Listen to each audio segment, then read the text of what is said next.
नमस्कार. आज आपण पाहणार आहोत पोह्याचे खमंग कटलेट.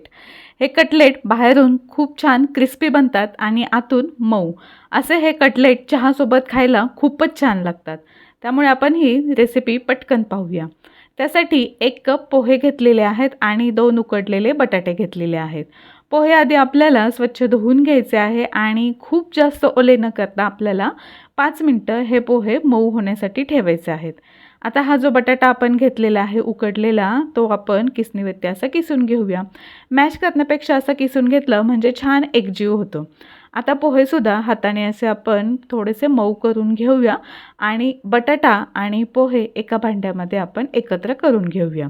आता यामध्ये घालायचं आहे चवीनुसार लाल तिखट, थोडीशी हळद घालायची आहे, गरम मसाला घालायचा आहे आणि चवीनुसार मीठ घालून घ्यायचं आहे.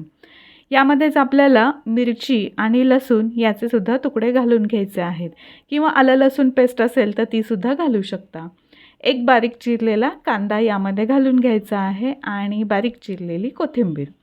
यामध्ये जर तुम्हाला आवडत असेल तर थोडंसं लिंबू पिळू शकता किंवा आपल्याकडे आमचूर पावडर असेल तर ती थोडीशी घातली तरीही चालेल.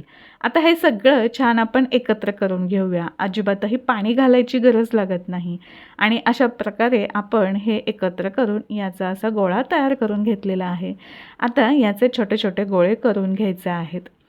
गरज वाटली तर हाताला थोडंसं तेल लावून घ्यायचं आहे आणि छोटे छोटे गोळे करून याचा असा चपटा आकार देऊन घ्यायचा आहे. अशा पद्धतीने ह्या छोट्या छोट्या टिक्कीज करून घेतलेल्या आहे.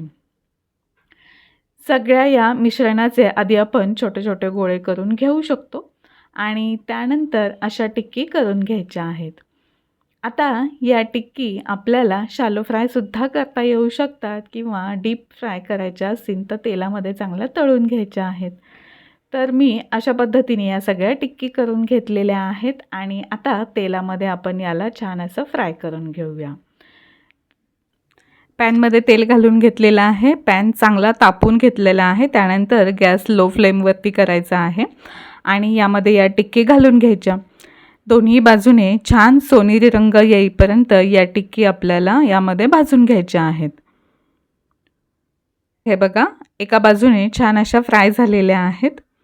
आता दोन्ही बाजूने हाच छान सोनेरी रंग येईपर्यंत आपण इथे फ्राय करून घेऊया आणि अशा प्रकारे आपल्या या टिक्की तयार झालेल्या आहेत. हे कटलेट तयार झालेले आहेत. कोणत्याही हिरव्या चटणीसोबत किंवा सॉससोबत तुम्ही हे खाऊ शकता. रेसिपी आवडली तर लाईक करा, शेअर करा आणि आपल्या यूट्यूब चॅनलला सबस्क्राईब करायला विसरू नका. अशा छान छान रेसिपी घेऊन पुन्हा भेटूया. तोपर्यंत धन्यवाद.